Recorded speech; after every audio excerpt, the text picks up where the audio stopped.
as we were speaking during the social time. Yeah, what was your question again, Ronnie? All right, I'll repeat it. You have that beautiful picture of the group there at Full Access 26, Yeah. but I'm not in it. That's kind of weird. So what happened there? Because I know John has one where I am in it. My Oh. question to you, Eric. Okay. So I can tell you the whole story, and John's gonna kill me. Okay. Here, let me share the Zoom. By the way, for anybody, I know we just jumped into this meeting. This meeting is welcome to it's actually not Full Access, DIGFM. DIGFM was at Full Access, and we called that read-only access, and any of the recordings that we shared, we're calling the read-only access from DIGFM. Those tended to be recordings in the afternoon. So this is a recap of what Full Access was, our experiences with it, and we have a few attendees from there. John actually is looking forward to whatever we have to say, good or bad.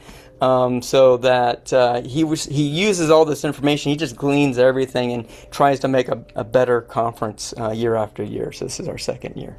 All right. So anyway, back to Ronnie's question. I'm going to tell you the story of my background image and what happened there. Let's see. I need to share Slack.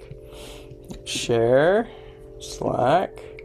All right. So there's a planning team group, and you're going to see some top secret stuff. So. Oh yeah, no, actually this is too top secret. All right, so let me move some of the stuff to the side. All right, so you see this picture right here. This is one of the. No, that's not the original picture. It's terrible. This is it right here. This is one of the original pictures. So they took several photos, trying to get a group picture. And the problem, they wanted to do that the first day because Ryan McCann was there. A bunch of people, like 15 people from Claris showed up. Kind of told John that they wanted to show up at the last minute, and then they flooded the place with engineers and product managers and all kinds of people. I don't remember them all, but we have two of them actually down here. I don't know if you can see. Oh, you can't see my cursor. Derek and Derek. Yeah, we can see it. Yeah, from the engineers. And is Clay in there? Is he in the back somewhere with the hat? Yes, that's right. Yeah, it's Clay. So they didn't get that picture on the first day, which was Thursday. And who remembers what day this was? Was this the second day or the third day? No, yeah, the third day. I think that was on Sunday afternoon. Yeah, and so I just barely found out about. I found out about it last minute. And I was trying to get ready for. Oh, it was Saturday, right? That's Saturday, I think, right after dinner. It doesn't matter. It's Saturday afternoon because Sunday I had to leave in the morning. So yeah, because I'm getting ready to record for Dig FM at Full Access, and I find out last minute that this is going on, and so, so I was like, that's kind of weird. Last minute, it's like don't. And so I wasn't the only one who just barely heard about it. I think a lot of people either barely heard about it or did not hear about it and didn't actually show up into this photo. So apparently Ronnie's one of the people who wasn't in this photo. Two of the San Jose State students I don't think are in this photo. Only one is. Alex, who I think said he was going to show up tonight, he's not in this photo. So yeah, there's a lot of people who didn't make it in there. And so. This is probably what the other part of the story that you heard is John felt really bad about that, and so he was trying to edit the photo to get everybody in there, trying to get AI to help him out with that, right? So, I've done that. I have some experience with that, and I'm not the greatest at it either, but I do know that was going to be a challenge. When he said that he was doing that, I said, okay, good luck in my head. And so I'll show you what he came up. So he took these are real photos of people. Well, no, those aren't real photos of people. Well, I think maybe that's really Alex. But he tried to get these people in there. So this is an AI version of John that I guess AI put in there. It's a close resemblance. But this is what it came up with. All right. So one of the you guys know who You guys know who Alex is, right? That's kind of a resemblance of him. Just like, I don't. Looks like a cross between Ryan and Alex, to be honest. Yeah. One of these two people, I think the one in blue, is supposed to be John. Wow. And if you look at people's faces, they're still quite a little bit distorted. Like, I know Vaughn's here, right? Yeah, that's Vaughn. Vaughn. Yeah, that's supposed to be Vaughn, but I know Vaughn. That's not Vaughn. And so, You don't know me. yeah. So, any case, he said, well, that was the best he had. He got pretty frustrated with the results. But yeah, a few people who weren't here. I think Becca was edited in, and like, look at me. I'm like 16 or something here, maybe 14 in that photo. So yes, and that was his struggles with that today. So what I ended up doing is yeah, and even Richard Carlton hugging John, that was kind of a fun thing too in that picture. So I just told John, just give me the original and I will paste in the most important person, which is John. So this is a real photo I didn't use any AI. I just got a real photo of John that was in Slack. But if you take a look, he's actually taking a picture of the conference room. So you can tell that he's actually out of place there. But this is not AI. This is me just doing normal photo editing stuff. So that's the story of the group photo, which is just he's been reluctant to release because not everybody's in it. So that's that. So what else would you guys like to hear? Well, the fact that it has me, it's one, not exactly my face, but whatever AI, if you squint, okay, kind of me. But Oh wait, which one are you? front left-ish in the middle. This one up here? Yeah. This one? That one. Yeah. The gray But one. the hair's kind of close. That's what I was wearing. But what I'm thinking is, I haven't crossed my legs in 15 something years or 20. It's like that ain't happening. I get like that, I ain't getting up. No, Yeah. my athletics have got away to the knees, so no. Yes. So I mean, on topic, I guess by the way, like we had a whole AI track for the conference, so, but none of it about image editing, which No. is a whole challenge of itself, but it has a lot of similarities to coding, trying to get it to not hallucinate, trying to get it to not screw up things that it already fixed, and then starts deteriorating the more iterations you do. So there's similarities with that, and it's the same. I can see that's what John did. John probably had a pretty good start, and then he tried to fix something, and it just kept getting worse and worse because that's what happens to me. So Well, you have to do it fresh every time. You can't just keep tweaking the last one. That's Right. standard facts of a facts of a facts. That's what happens. So yeah. take the original. and It's the next weird one though, will is be it doesn't modded. remember. So you think it's intuitive. It just keeps starting from the original for It us. does not. Yes, It it does does not.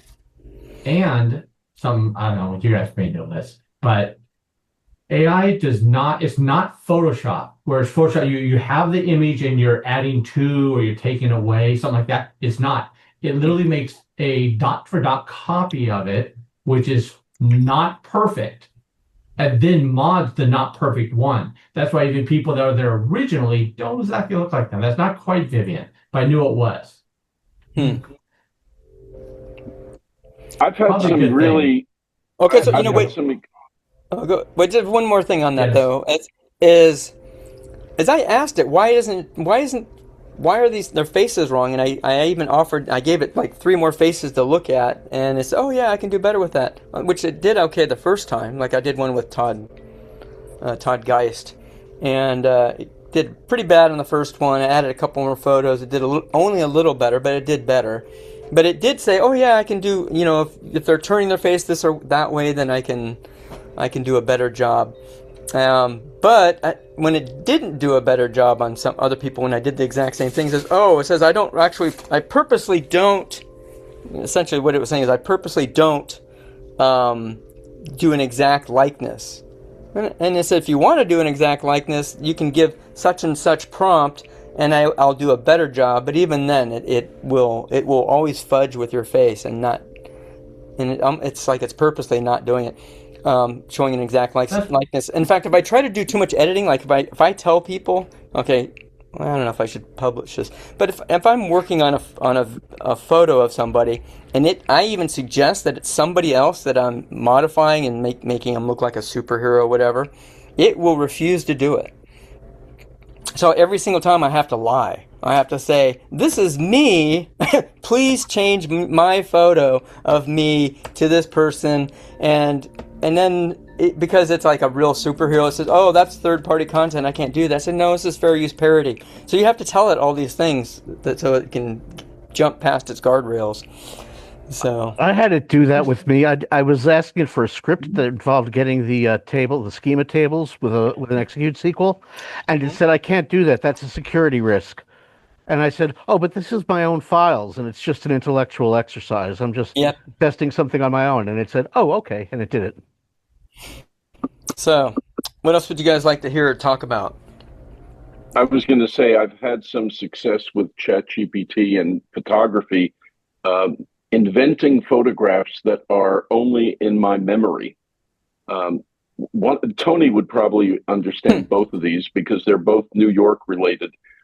One was a thing that happened to me at LaGuardia Airport in 1973, and it recreated the picture of my yellow Volkswagen Beetle in a parking lot that existed before the parking garage was built, and a briefcase that was abandoned right beside my car that had something to do with Watergate, which is a longer story that I won't bother telling you. The other one is worth telling because it's kind of funny. The Giants moved to San Francisco in 1957, and the Dodgers moved to LA the same year. And so New York was without a National League team for about 5 years. The first year the Mets were playing, they were playing in the old Polo Grounds where the Giants used to play. And my dad decided one Sunday evening that I needed to see the Polo Grounds before they tear it down. So my mom and sister went home, and he got tickets, and we were in the upper deck behind home plate. And you got to also know that the Harlem black community always went to the ball game directly from church on a Sunday wearing their suit and tie. And we happened to be sitting in a row that was right underneath the edge of the rooftop over our heads. And I noticed I was 11 years old. Everybody was congratulating this guy about 50 yards over on the right because a pigeon had crapped right on his hat, which was on his lap. And everybody was telling him it was good luck. And I just couldn't understand it. So I asked my dad, and my dad walked over to the guy and tapped him on the shoulder and started to say, that's good luck. And he just had enough of it already. And he grabbed my dad by the lapels and he shouted loud enough for everyone in the stadium to hear, "Let me tell you something, mister, that ain't good luck. That's just plain bird shit." And of course, everyone could hear it. So I told that story to ChatGPT, and it made the photograph. And I shared the photograph of the scene with my sister, and she said, "Dennis, you forgot to tell ChatGPT that you were not the only white people in the stadium." And it also filled the whole photograph as if the World Series was being played. There wasn't an empty seat, and they were all black except for my father. Interesting. So let's see. Okay, Dennis, earlier I think on Social Time you were telling us what the first, second, and third place winners were of the sessions that were. Yes, the first place winner was Todd Geist. Todd Geist, who did his company did 2 sessions. He did the first one, and Eric Luce did the second. Yes. So I don't know if the award was given to the company or to the presenter, but Todd accepted the award with some humility. And the third place winner was Darren Terry, who did a great presentation on the first day, right after Ryan McCann's talk about shaking the dependency tree, which he had done at a DevCon many years ago. And it really, really is an excellent presentation, worth watching if the recording comes out. I don't remember who won the second prize. I know it wasn't me, and I know it wasn't Eric, and someone else might have a better memory. Is it Jesse Barnum of 360 Works? Yes, that's right. Yeah, you're right. That's right. Yes. Oh, yes, because he had quite a product, and he was giving it away for free. Is that the one? Giving away the trophy? What was the something logger? What was it? Yeah, it was layout logger. It was audit. Yeah, it was audit logging. Audit logger. Yeah, so that was the other winner. And Okay. yeah, just watching that blew me away because, well, what blew me a bit away about it was he's giving it away for free. So that's worth looking into. So I mean, since we have Darren Terry up here, yeah, let's talk about those 3 sessions if you guys don't mind. Darren Terry's yes was a hit. It was pretty heavy for the first day, though, I have to admit. That was 2 sessions in a row. By the way, the 2 of those winning sessions are we do have the recordings for both of those at DIGFM already.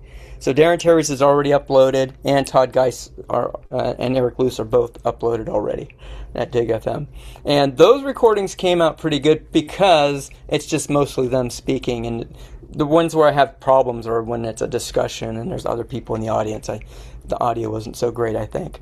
But yes, Darren Terry's came in great, and I'm going to tell you why it came out great. Just one of the things that really stood out to me is that Darren Terry, when he gets a question, he immediately repeats word for word what that person says, or maybe even translates it a little bit. But for the most part, he gives a really good repeat of the question, and he did it consistently every single time. He never missed a beat.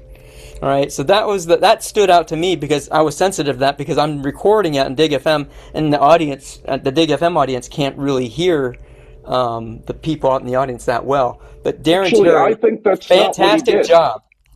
I think he Fantastic did job. something. I think he did something a little different than what you're describing.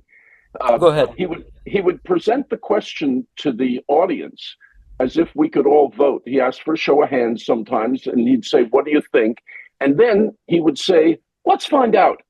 And then he actually did the thing so you could find out in real time if you were right or wrong in your guess about what he was presenting. It was a very good speaker's technique to do that.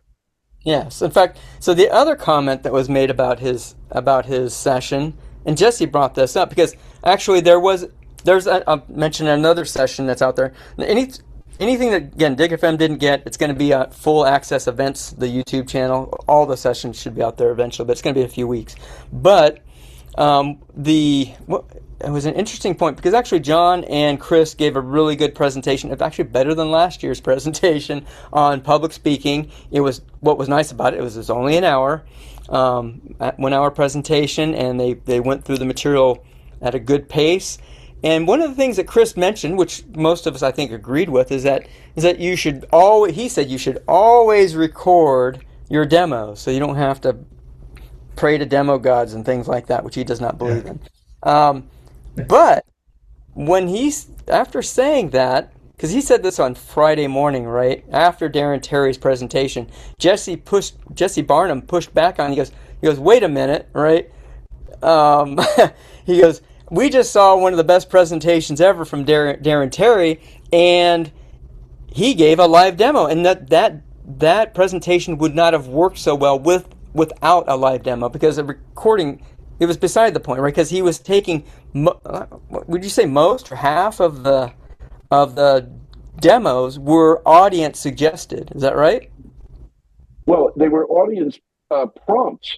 He would Yes. throw a question out there about, do you think this field will or will not update? And we were all guessing. I don't think anybody.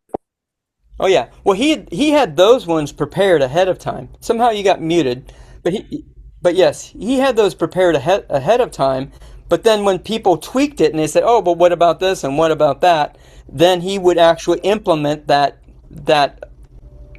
suggestion live. And so, not only is he good on his feet talking, but he was really good on his feet changing his live demo, over and over again, and it turned out with a great presentation. So, that was my observation about Darren Terry's, which again is recorded. So yes, we have. Back to talking about So this is Darren Terry. These are my AI assisted images. Darren Terry shaking the dependency tree. Yes, I was very literal about that. But yeah, so you can look for that on DIGFM. Excellent. The Agentic FileMaker Basics and Beyond.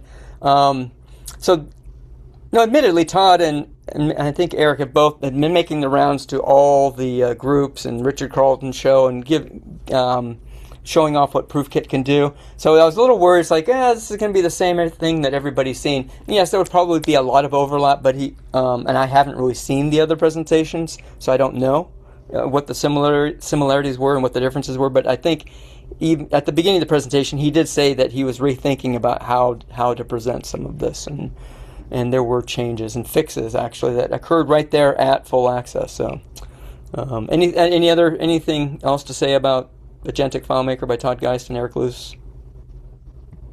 So yeah, what I'm showing you pictures of are actually, these photos are actually all the ones that we have recorded. We have Tales from Under the Hood, Part 1 and Part 2. Those were done on 2 different days because David Simpson likes to do his homework. He talks to the engineers ahead of time, tries to, so that they're prepared for the questions.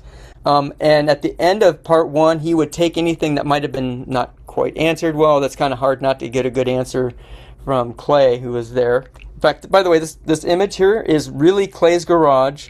That's really Clay in the background. That's really his car.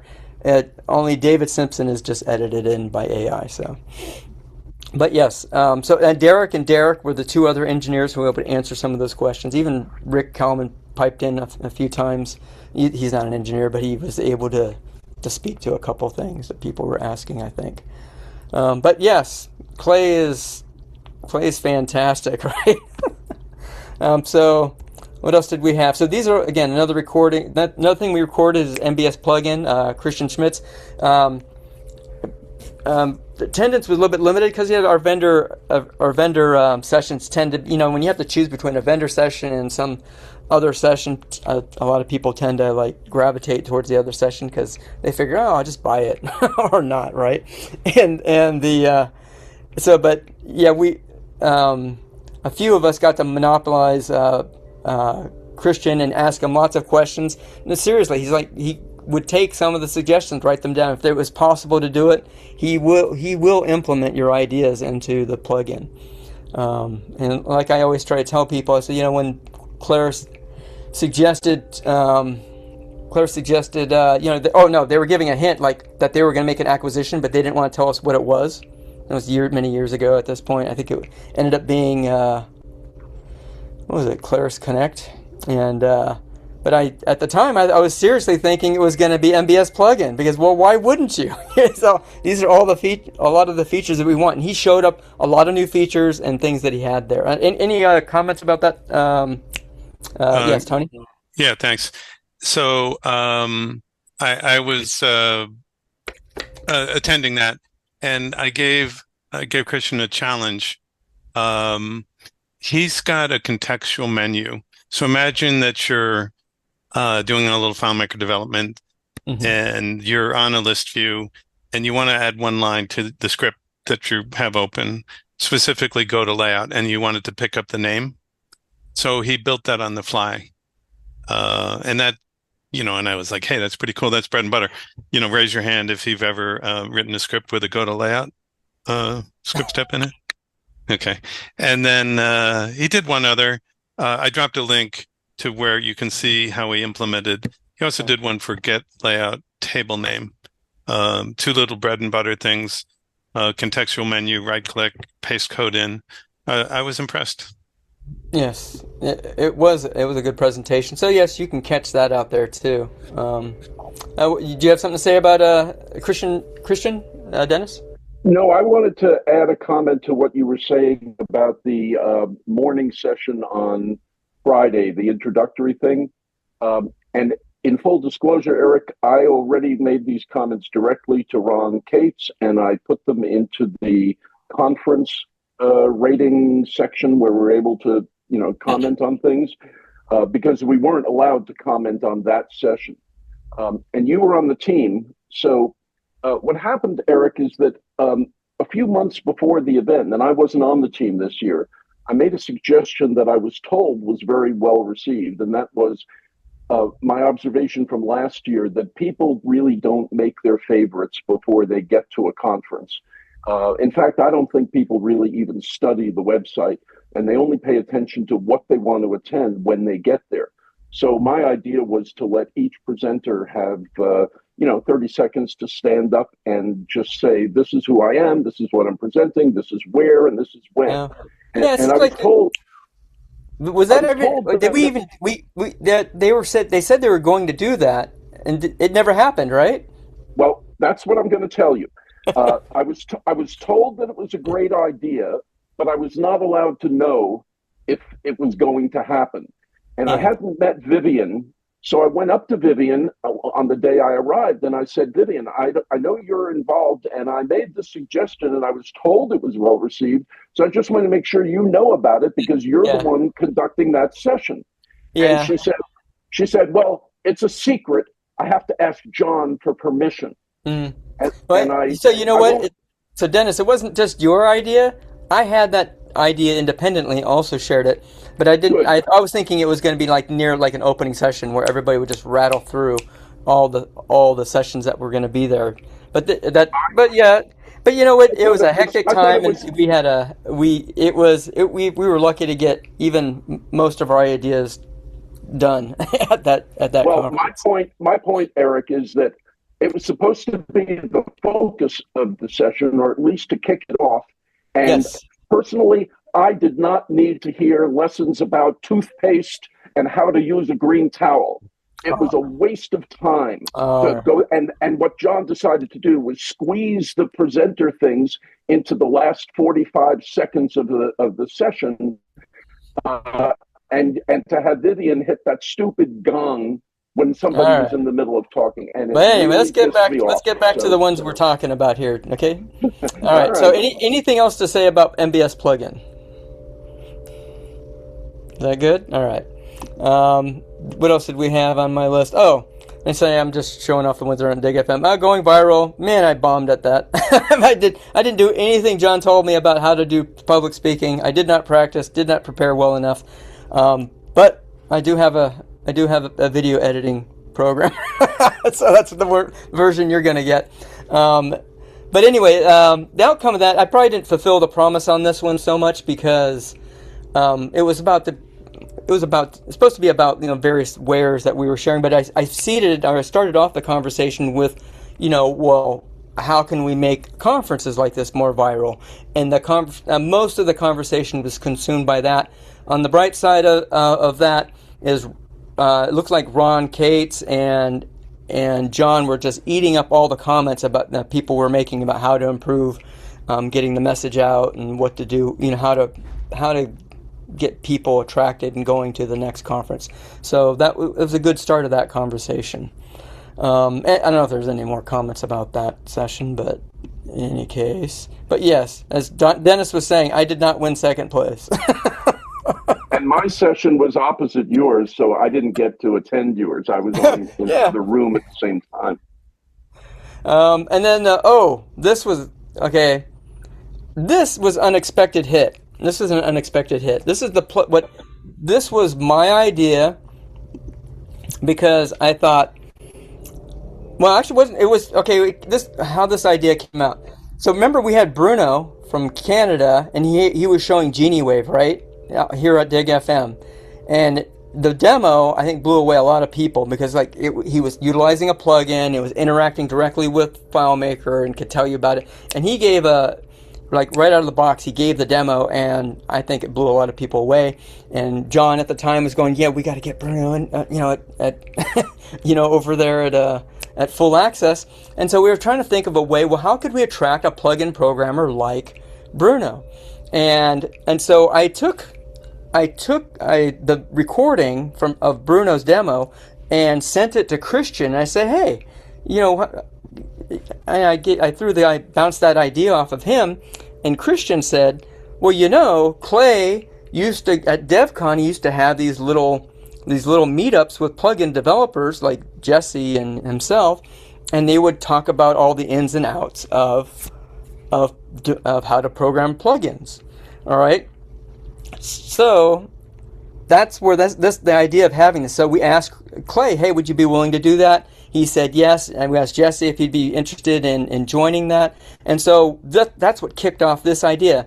Now the thing is like, well, this seemed like a fringe, like maybe something that not very many people would be interested in. In fact, I was even kind of reluctant to record it for DIGFM because I figured, our DIGFM audience doesn't care about all this stuff. You know, how many plugin programmers we have. But then Todd Geist, in his agentic presentation and elsewhere, I think at Full Access, he said that everybody can be a plugin programmer with AI. Because he's a plugin programmer with AI.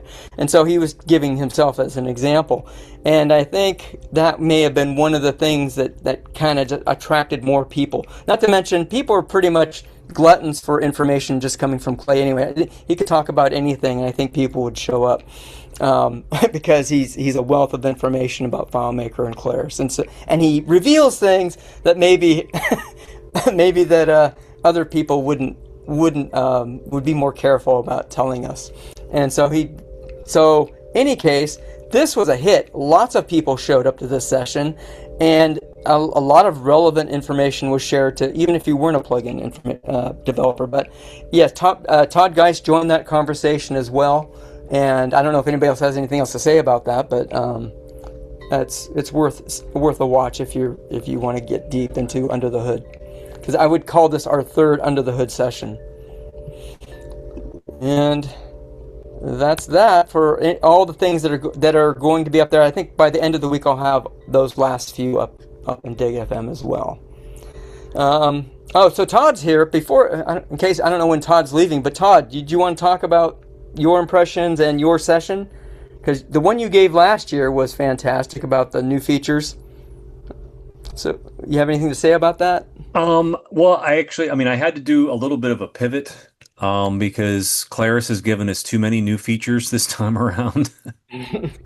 When I started to prepare the session, because I think last time there was, 45 or 50 that was reasonable to kind of, mention each one and then pick a half a dozen to say, okay, we're going to focus on these.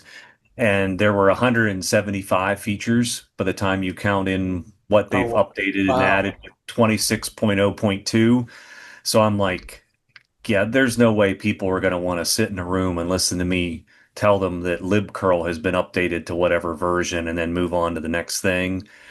So what I did is I still picked out, I guess, like a half a dozen, new features, which would have been the ones that I focused on. I just didn't read through all of the others. If you go to the slide deck that I shared, I actually do list them all.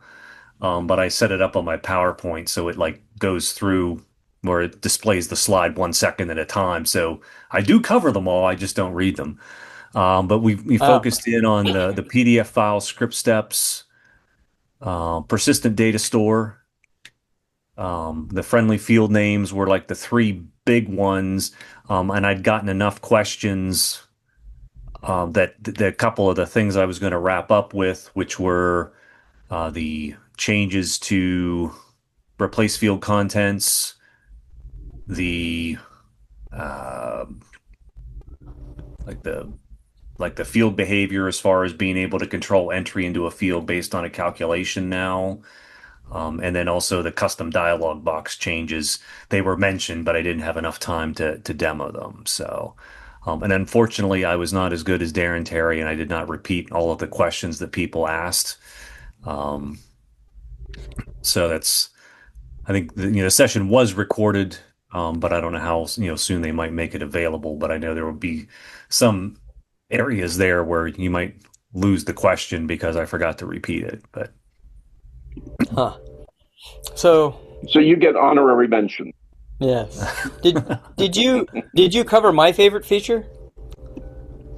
I guess it depends on what. Well, I did mention it depends on what your favorite feature was, because I did mention that version 26 is also 26. Like, FileMaker 2026 is version 26, so that was, at least for me, that was a big hit. And then also with 26.0.2, we have the standard inspector is back. So they gave us a choice to choose the adaptive inspector or the one that we all know and love. So I did mention those as well, I guess, as I got started. Huh. What was it? I have a comment about the inspector. I was allowed voice in ETS about not changing that, right? So I was with most of us. Oh, And you were there. it's like I feel like when I do UI stuff to I don't know how many people are at company, and I make changes and they complain. I'm like, well, you'll like it later. You just don't know yet because you don't like it. Really? So I say that stuff like that a lot. So here we are. And actually, one of my guys on my team said that to me. He's like, "Are you complaining they're making a change that you don't want yet?" I'm like, "Yep, I'm a consumer right now, and I got to use it." So yeah, but I have to admit, I clicked the checkbox when it came out, and I went back to it. And I'm using it now. It's like there's pros and cons to it. I'm leaning with I kind of like I choosing the dynamic one, but I the one I really dislike about it is the hide moves too much. From the second pane, top, middle, or bottom. It depends on what's stacked above it, depending on what object you clicked on. It's like, don't make me keep hunting for the hide. I can't find it. Oh, I'll eventually find it. You make me work to find it. Other than that, I kind of like it now. So, Well, actually, I had to own that. It's been recorded. Me too. Thank you, Clay and people. Me too, Ronnie. And I promised not Clay, I promised Rick Kalman that I would send him a list of a number of things that I hope they'll address. What you just mentioned is the one that's called behavior, where it is in different places depending on which panel you're in. And one of the other things I'm going to ask him to do is make sure that that little section at the top will behave more like a leading grand summary, so it won't disappear when you scroll down. Or at It'll least stay put. So Yeah, I get the dynamic part of it, so it has to move and stuff. But maybe put a couple of the key things, like if it's something we go to 1 out of 5 times we go to the panel, like the hide count, just fix it at the top, man. Don't just let it be. It's always there. It's just moving. But other well, I than don't know. that, There's actually almost something poetic about them making us look for the hide condition. you mean poetic or ironic? But okay. And hi, Todd. I missed you. See you. Yeah, Hey, Ronnie. How's it going? It's going well. I survived the other event. I'm back. So it was, yeah. I thought everybody was exaggerating about how bad the inspector was, and then when I tried to do something in layout mode in 26 the first time, I said, "Where is everything?" But so anyway, this I don't know if you remember, Todd, but yes, obviously you had a lot of features to share because here I am this is the end of Tales from Under the Hood Part 1, which is going on at the same time as yours, and so I'm rolling Christian over This to was your awesome. session, which is still going on. Yeah, that's me, the front left. Yeah, I saw you kept creeping up a few feet at a time because we were over the clock. And I'm like, he's not stopping. He's the stewardess going down the aisle in the plane, right? He's like, they're serving now. Yeah, I wasn't trying to be rude or anything, but I was just wanted to get set up. In fact, you could have just kept going. I wouldn't have stopped you actually, but I just needed to set up for Christian sessions all. So yeah, my recordings are pretty raw. I don't do a lot of editing, but here's Taylor saying, "Hey, my customer's willing to pay full price. Don't worry about the conference. Don't worry about the conference discount, things like that." We had a lot of fans. So. And it was more than midnight in his time zone. Oh yeah, he ended. What time was it when he ended? Because he started at midnight. Yeah, and he went all the way to 5:30 our time. So I don't know whatever it is in Germany at that time. But yes, quite dedicated because even though he was planning on being there in person. I asked it. Yeah, we offered because we didn't want to totally shut him out or anything like that. And so we asked to say, would you, if you want to present, you can. He was completely open to doing that. So he actually not only presented, but he actually participated in the plugin powwow, and was eager to actually watch some of the Under the Hood and other sessions as well. So, all right. So what else? I don't know if anybody has to leave early. I want to hear your comments first, because these meetings can drag on. So if anybody who wants to comment on anything that they've seen or heard or done, I'll give you one. Leaving early, Dennis? Well, if you want me to, I'll leave early. You just have to kick me out. No, no. No, there was an impromptu session that wasn't recorded one evening. It was just before John did his Oh yeah. Wheel of FileMaker game. And there were about 20 people sitting in a circle, all talking without guardrails on our fears and suspicions and anxieties about AI in our culture and our government and our society and so Hmm. forth. I don't know that there was any consensus, but there were some really interesting comments. One person said that the chief problem is stupidity in our government. Somebody else commented that corporate entities are now more powerful than ever was. I made a comment of my own about the lack of a middle class and the French Revolution and how we're headed towards something when selfishness seems to be what's bringing people together from both sides of the political spectrum. When people can't feed their families, it doesn't matter how they vote. They just want something to be fixed. Huh. So we talked about data centers in neighborhoods, and it was a great discussion. It really was. And we kind of all agreed that we better break it up and go into watch the FileMaker game because John had put so much time and effort and money into presenting it. And it was Huh. good that we did because the game was really, really excellent. So you guys transitioned from doom and gloom to fun and games. Cool. kind of like that, yeah. And the last comment I'll make in case you do kick me out is that after my Jeopardy session, Michael Wallace came to me the next morning at breakfast and he said, "Dennis, don't fix what went wrong because if you Oh, fix it, it won't be fun." And yes. I told him, I Yeah, I actually had remember that Jeopardy thought from on, last year. yeah, Jeopardy from and last year was all the things that went wrong. At first, yeah, I would have panicked if it had been me, but I was like, well, you get a few drinks in people, and that helps too, right? right. But even though there were issues with the technology of how the game board worked, everybody in the audience last year and this year insisted on seeing every single square on the board. They had FileMaker curiosity. So that was good and that was encouraging. And when Michael told me, don't fix it, I told him that on the plane flying into LA a few days before that, he had this thought, what, oh shit, because I'd worked on fixing things. I thought, what if it works? Will they have fun? And it turned out that it didn't get totally Yeah. fixed and they did have fun. So that was, and I'm not going to do it again. There's no Oh, Jeopardy next year. well, you know what? Well, I don't know. I don't know if we want to start talking about next year already, or keep on talking about sessions that we appreciated most. Todd, did you only do one session? Yeah, I only did one session this time, Okay. so just to keep the stress level down a little bit. We have two other people who did sessions here, right? We had David Simpson did well. I think I already told you about two of the sessions, but he also was a um, sponsor. He had a table out there too, and then Ken Levy he did a session which is not recorded. I hear. Do you guys? I don't know if you guys have anything more to say about your presentations or your experience at Full Access, David or Kevin? Yeah, it was a really good event, and I I did get a chance to speak to some people at my table.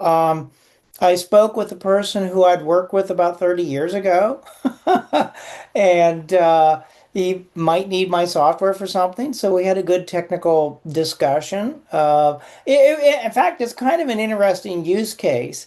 They're like a defense contractor and they have some old databases that they archive on tape, like Oracle databases and SQL Server and MySQL. And so they want to import those into FileMaker and just make a quick user interface. So my tool will do that for a number of different databases, MySQL, SQL Server, FoxPro, Access, things like that.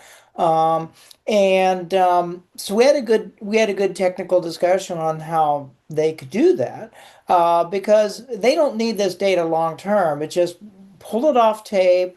We would just want to look at this archive data and then we're going to delete it, after, some period of time.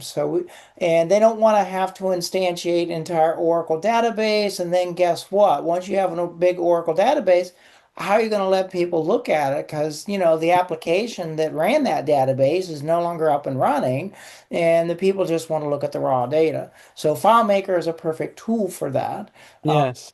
And so that was a good and interesting conversation. And so so we did that, had a good time talking with Alex. So Wait, Alex, Alex, from Ron Glenn Weidler, Cates. Oh, yeah, yeah. Okay. and so here's what he did. I'm not sure if well, if you were there, you would know. And almost everyone here in this meeting was there. They basically built this amazing application that's cross platform, iOS and Android, Mm-hmm. and it's a React app. And that's how he was able to do that. And so Alex gave a talk on that, and that was really good. Yeah. And He says he didn't have any experience public speaking, but he did fantastic. He's like a he natural. He did. He did. That's true. he did a terrific job. And so the neat thing about that is he actually built that app basically manually. And I have a feature that well, what I was showing at the booth with my Mac Studio and 27-inch monitor was this layout conversion workbench feature. So with this feature, I actually have the potential to use LLMs to basically take FileMaker layouts and turn it directly into a React app the way Alex had to do manually. And so I was having a really good technical discussion with him about, all the different libraries that he's using and the process he goes through, because I would need to prompt that into my system in order to make that into an automated process. And so and also on his talk, so I had a good talk with him, but in his session, he brought up a really good point that this is basically a three-tiered app. In other words, the app on your device does not talk directly to the database. It talks to an intervening layer, which basically in their case is WordPress, but it could be something else. And he explained in his session how important that is from a security standpoint. And I'd forgotten that on a mobile app. And so I had to add that to my notes. It's like, I just put red boxes around that because it's like, oh yeah, I need to add that to my process, to tell the LLM to build a three-tier app in some form, and whether it's WordPress or something else, there are multiple potential options.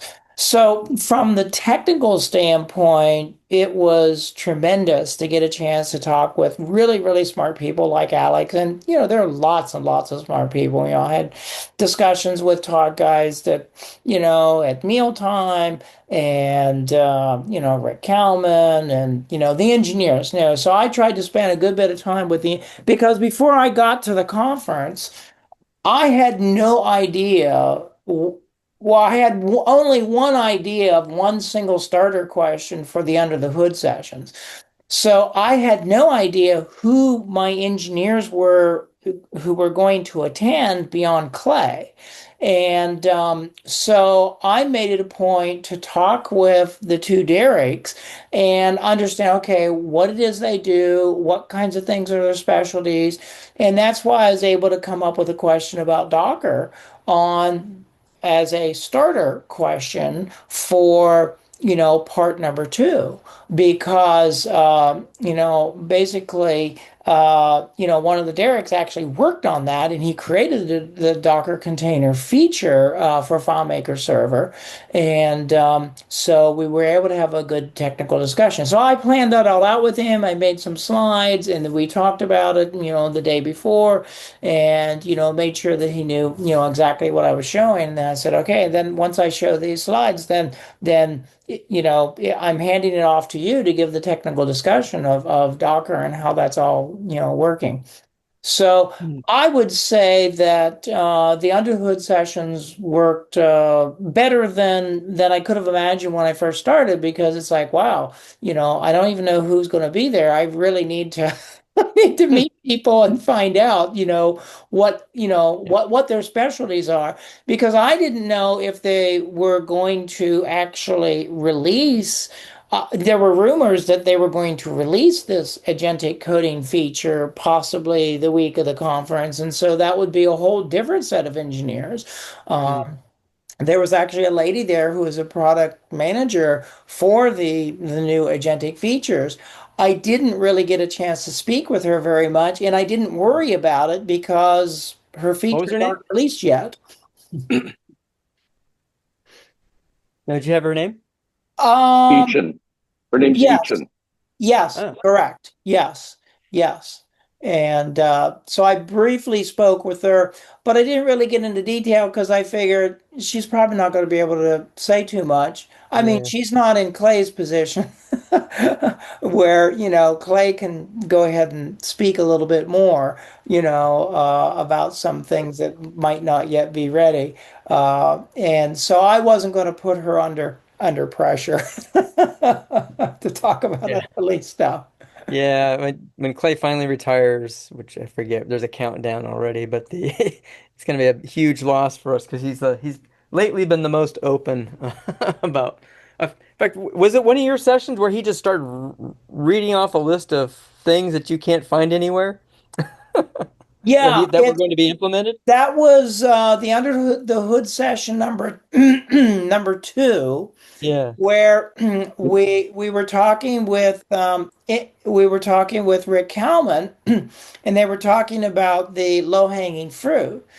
Well, Clay obviously has a database or a document on what these are, and he was going through listing the different things that they're looking at for the low-hanging fruit, the quality of life fixes that they want to make for the future. There were and there were quite a few, and I don't have them all memorized, but but anyhow, so yeah, that was a good discussion, because while he was sitting there, just pulled out his laptop and went through and talked about it. So that was very valuable. I don't know, is that one recorded? That's not recorded by DIGFM, is it? That's Yeah, yeah. So actually, part one was the one that we were not going to record, but we had it on Saturday and Sunday. I went ahead and started recordings at 1:30, and that's why I got yours.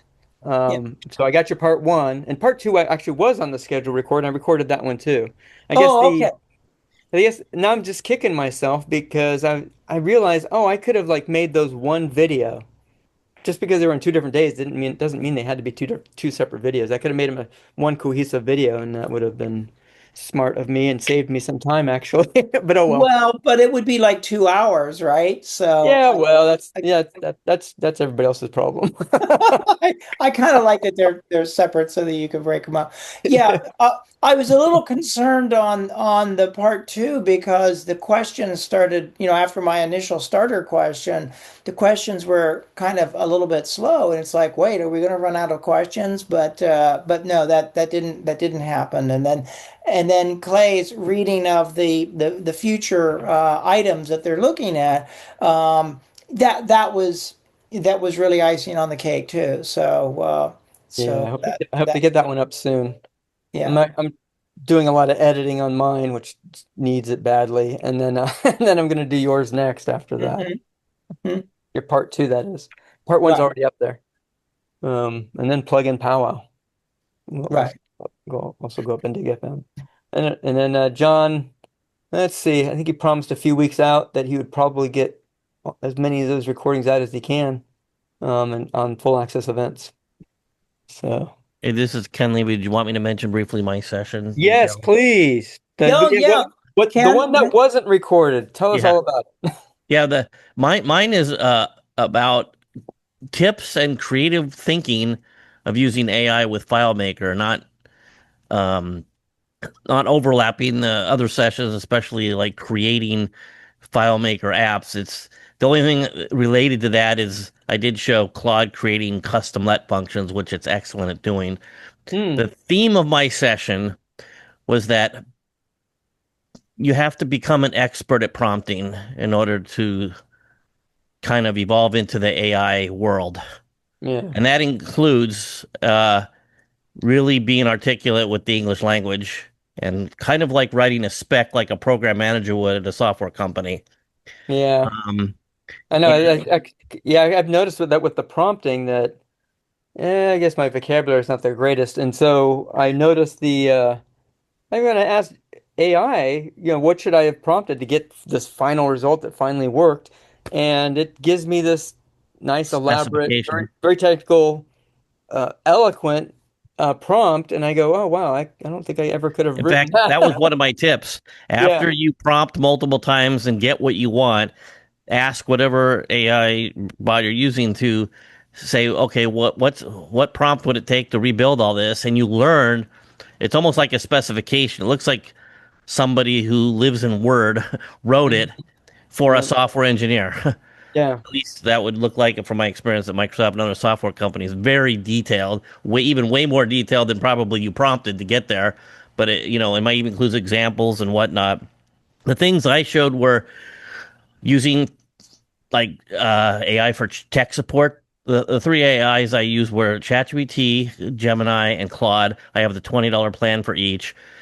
And just like record locking on a portal, you get some error message. I showed this very long chat that I had, and you'd be amazed at the details. It's almost like building a help system if you're asking follow-up questions and so on. So that's really good way to do tech support. I also showed, like I said, creating a custom let functions. The nice thing about those is they're very isolated. So they have nothing to do with the overall design or architecture of your app, right? It's just a standalone thing with its parameters and whatnot. I also showed creative ways of exchanging data between AI and FileMaker. So you could use FileMaker export CSVs, JSON, or Excel, pass it along to like something like ChatGPT, define the data columns and whatnot, and then do some data analysis or reporting. You could get back CSV, JSON, Excel, or even HTML to display in a web viewer. So you could really use AI to create business analysis or reporting. And I think that's going to be a big thing in the next year. I also gave some interesting general AI tips. The one that's probably the most popular when I tell people is Gemini, because they own Google. I mean, Google owns YouTube, I should say. Yeah. Let's say I take the URL for this video once you post it, okay? If I go into Gemini and I say, what minute mark does David Simpson start talking about his session and summarize what he said? It will say 44-minute, 32-second, and it will clearly summarize his conversation, because I believe Google actually indexes a transcript of every video. So that is a super tip. Just has nothing to do with FileMaker. You know what I mean? Right. Well, The that's other thing I actually did. pretty relevant to our recordings, though, since Oh, I know. Maybe at some point you'll have to pay extra, or that won't be enabled, but it works great now. One of the things I did at the very end is I used ChatGPT with a paragraph to create this fake full access magazine. And Rick Coleman showed that as the last slide in the closing session. Maybe oh you can yeah, can you go into the Slack and yeah. scroll up and you'll see it in there. Maybe you can click on Uh, it and bring it up. It's this got John as on the cover. which one? It's in the Just scroll up the all attendees. Yes, scroll all up there. attendees. Just scroll up. Yeah, and you'll see it. There it There it is. is. Just double click that. Yeah, people can get a good look at that. I just did that with one paragraph. I took Oh wow. John's profile photo and I said, make it look like it was a photo for a magazine, and it put a suit on him. I took Ryan's profile. I think it changed his shirt and Yeah. kind of did some AI editing in there. I So mentioned the cowbell text, but it did you say added this that was? cowbell image itself. Did you say this was Gemini?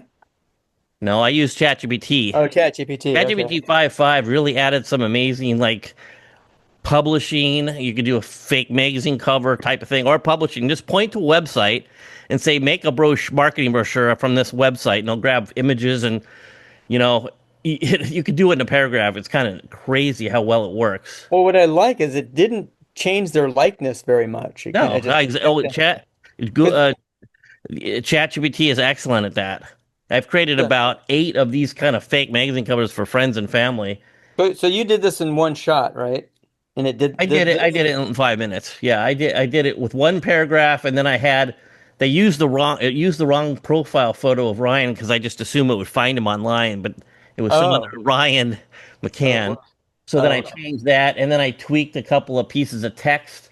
The whole bottom area where it says one developer and real world and all that, that's all generated from ChatGPT. I didn't even mention that. That's It just did. all itself.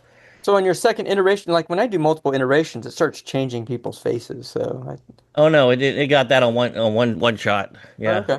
I basically took his photo and just say him look like a professional magazine cover, and that was it. He added the suit and tie, and Nice. yeah. Yeah, that was a kind of a hit there too. I think they used it for the closing session. Your picture there. Oh, I think I actually posted the prompt. Look, scroll down. Scroll. No, go back. Yeah. What does it say there? You see that? Conference Uh, bay. in quotes. Yeah, I actually pasted the prompt that I used to create that. So there you go. This whole thing right here, right? Yeah, that there. That's what I prompted, and I think the only thing after that was changing Ryan's picture. But that's it. That's Nice. the text created that whole magazine cover. So it's worth trying if you have the ChatGPT and like it may work with the free one, but I think there's a lot more functionality when you have a at least a $20 tier a monthly plan. Huh. Well, Hey, can I riff on some of the things Ken said? I thought that was very interesting what you just laid out there. The use of AI, which is, kind of some crazy superset name for 20 different things. I too find it useful for tech support. Like, customer has a question about something and, just ask a question and you get like a 2 page and a half and I can just run a little AppleScript JavaScript to send it to them. It's a little bit, it's a little bit unfair because the AI have been scraping the web and, mashing other people's content. But they often put links in. The other thing, in terms of the Google thing that you mentioned, I've been using Google Notebook LM for pretty much the same use case, loaded up with a YouTube URL. So it's relevant because it could be a FileMaker presentation that's 2 hours long and you're just trying to remember where they said something. Also, give it PDFs. So I find that useful. The let functions, that's cool. The other final thought that I have here is, when we talk about the artificial intelligence in the flavor of CodeGen, one of the many different kinds of artificial intelligence, I think the Monkey Bread plugin, which has a lot of capacity even in the free, I bought a copy, my second round of 5. That's kind of like a local AI, which I think has the advantages because you're not ever sending anything out of the building, but you can do code gen, all kinds of code gen with the Monkey Bread. But anyway, I like your smorgasbord of AI tips. One thing I'll add is I believe Todd Weller was in my session. You want anything good or bad or add to? Am I right? Were you in my session, Todd? Yeah, I was in your session, and yeah, I don't know that I have anything to add other than to say, I mean, it was kind of nice to see, how to use AI in other areas that are going to help you as a developer without actually doing code. yeah. Because AI has a multitude of uses, and I thought the session was well done. I know I enjoyed and was glad and because I knew it wasn't going to be recorded, that was part of the reason why I came to your session instead of the other option, so that I made sure I didn't miss it. I think John had some creative use of AI session as well. It was kind of ad hoc. I don't know if anybody here attended that one or not, but I heard that was probably pretty good too. Um, let's see. Well,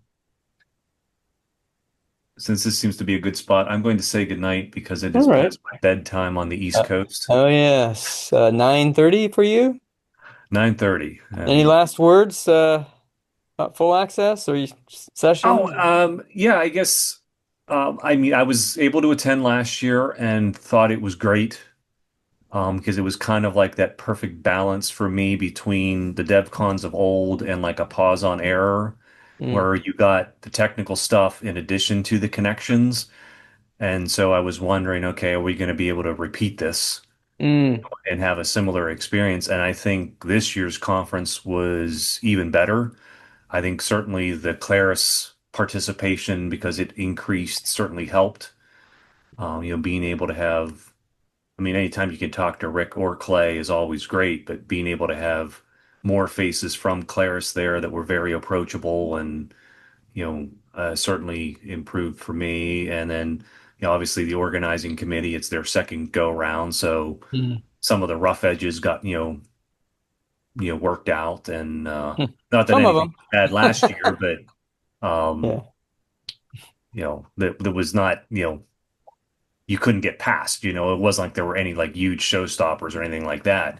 But it's like, okay, we learned what we needed to learn last year, and now we can make this year a little bit better. And so I can only assume that, next year is even going to be that much better. So Mm. Something I would like to add with Todd there is, as good as all the sessions are and all the everything that's organized, the by far the best is the dining room in interacting with people, or the hallway, or just for me, this is my second time having chats with Todd, for example, of one of many people, and those are really interesting, talking about AI or general FileMaker development. And I those are one of the best parts of the conference, and I talk to people and say that they agree too. So it's the in-person interaction. Yeah. And It was. with the whole my Foxborough background, I've been to over 100 developer conferences. I've done the keynote at over 25 around the world, sometimes over 1,000 people. And this is a really similar type of a smaller conference for that reminds me of the Foxborough community, and it's very passionate and very social, and a lot of people eager to share. And one of the things I had talked to Rick Common about, that there needs to be a way to share ideas, especially with this new AI stuff, online, and not have to always do it in person or on a Zoom meeting. So it would be nice. There was something in the Foxborough world where people go on and chat with each other beyond tech support. And I don't know if it's possible, but that would be something I would like to see, as people sharing and communicating and kind of feel like you're interacting with each other remotely. That's just I'm my gonna hope. sign off. I'm gonna sign off Hey, when Dave. Todd does, but I just want to say that I came to Full Access this year expecting to win a lot of money by beating Taylor Sharp at ping pong, and it turned out that I would have lost everything I hoped to win. He beat the shit out of me in ping pong. Oh, dude, why do you think I pretended to have a broken leg? Oops. Okay, I'm with these two. And Todd, love seeing you. We'll talk soon. Dennis, you're good as always. Oh, hey, Ronnie, Um, did you have any more last comments as well? Geez, I don't know if I have anything to add to this. Sessions you took a lot of photos, so you were our star photographer. Yeah, that's just in my DNA. I take photos. I collect memories. Oh, I capture memories and then we give them to people. Okay, here, I think it's a funny story. Anne, who was here earlier, we sent back and forth, and she'd asked me, said, "Hey, do you have that selfie that we took later?" I'm like, "Yeah, I'll have to send it to you." I stopped posting those because at some point I looked up and realized that I was turning this into Ronnie and insert other attendee here photo board. So I started to feel weird about it. I'm like, there's a lot of me and some other person about here. So I'm like, I just stopped. I said the other photos went up. That's enough me face. So I had to send her one and a couple of people after. A few of those were good at least because I don't know, it's what is it? It's complimentary, right? You're saying that, yeah, I'd like to be seen with these people, so Well, it's kind of sure, but to the point that it's like I said, even I felt uncovered. Like that's just a bit too much of my face. So whatever. But yeah, these whole events are amazing.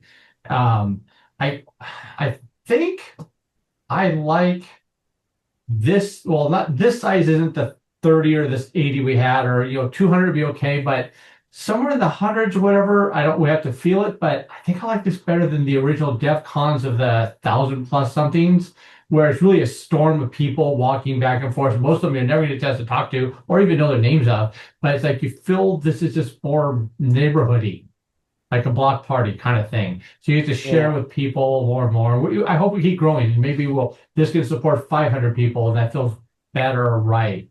So it's 5,000 people, and it's whatever. Right? You're like that's a It's one also person like a party now. reunion for many people. A reunion. Thank It you, is. Ken. Yes.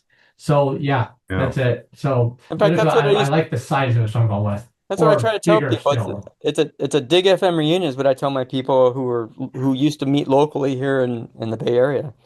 So Yeah, it's they're like the Ronnie Higgins FileMaker gathering. You see my picture, it's all over the place. Take a look yeah. at the board. All right, I'm off to you guys. See you, Great Ronnie. hearing from you. Thank you for Yeah, bye all. Good night, all. Good night. Right. Let's see who's gonna be left after the fallout. Let's see. Sorry, the video froze Hey, as I was trying to say taking goodbye. off my So no no. So hey, now Michael, what's your takeaway from this meeting? Or did you go? You didn't go to Full Access, did you? Uh, let's see. Still no audio.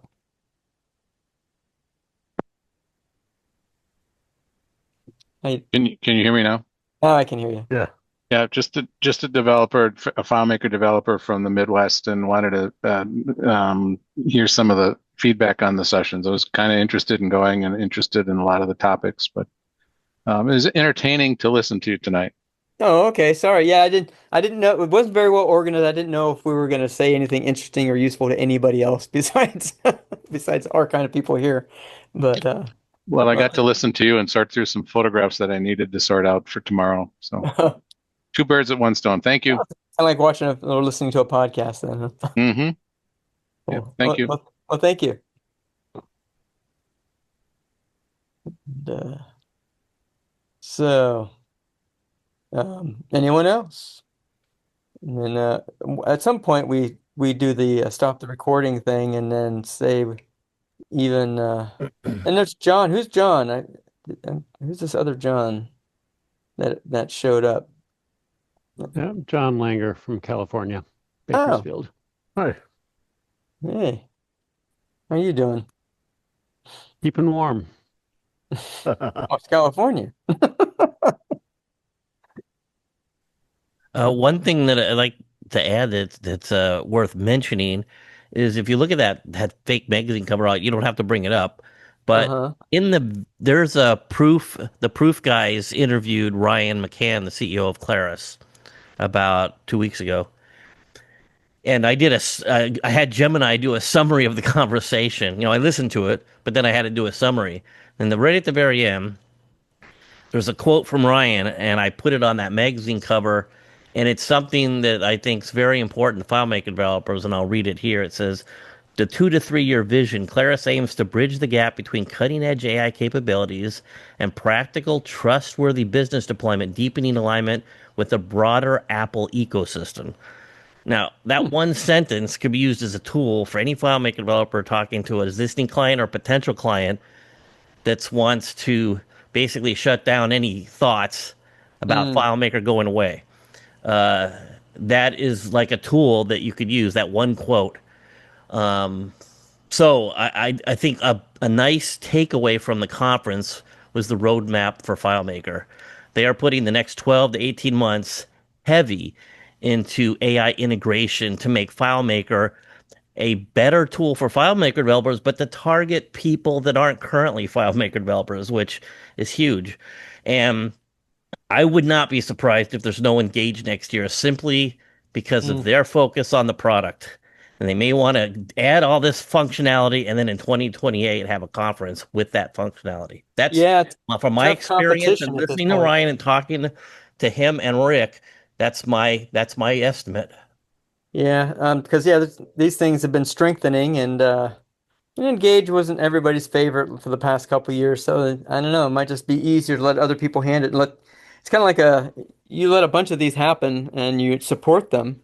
It's kind of like a fittest survive sort of situation where you kind of find out what works and what doesn't among all the different conferences that go on out there. And you don't have to be the end all because sometimes, yeah, it doesn't work out. So, and these in some ways these tend to be a little bit more economical too. I mean, they're still a little pricey and they cost a lot of time and money to put on, but yeah, we're looking at the prices of an Engage plus meals and lodging. Like it adds up really fast to the multi-thousands. Um, I guess well one last. I don't know if there's anything else to say, but here I can do one more share at least before we end. 'Cause I recorded this and I loved it.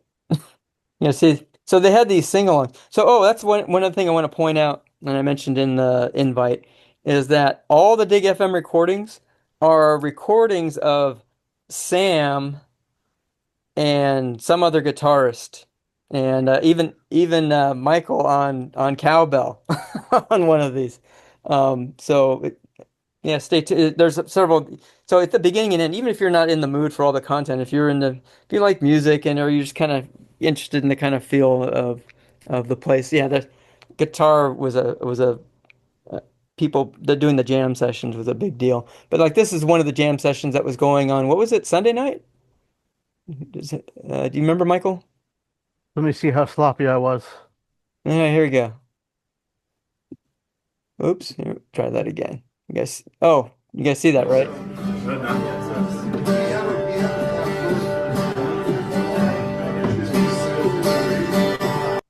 By the way, is audio coming through?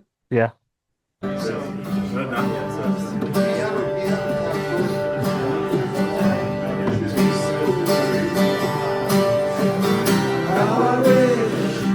How I wish you were here. We're just two lost souls swimming in a fishbowl, year after year, running over the same old ground. Haven't found the same old fears. Wish you were here.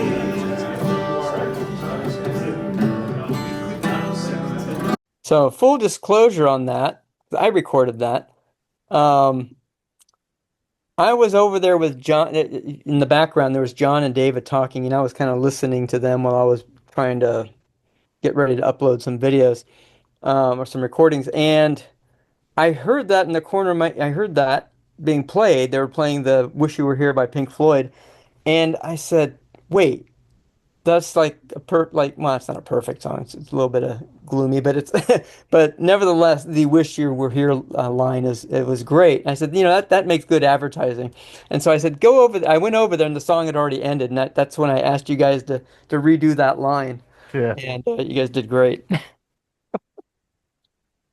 So,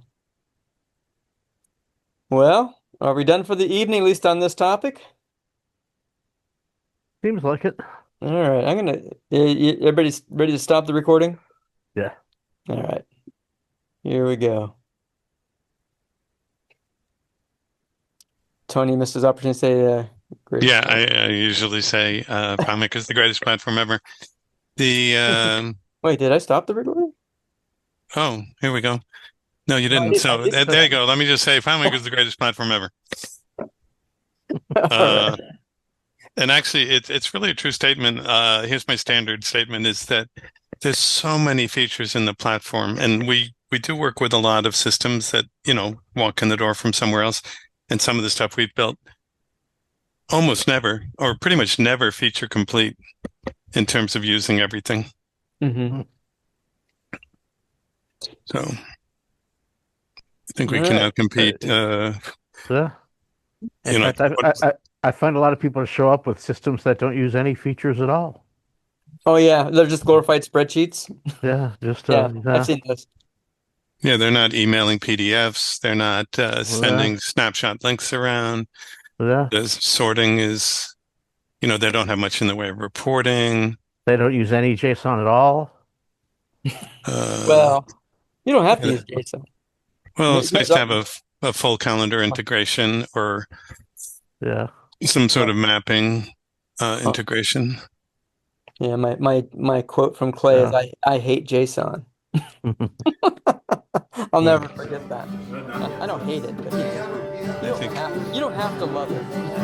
I think he was like referring to the building of the JSON functions. Probably took a tremendous amount of effort to build all the JSON functions.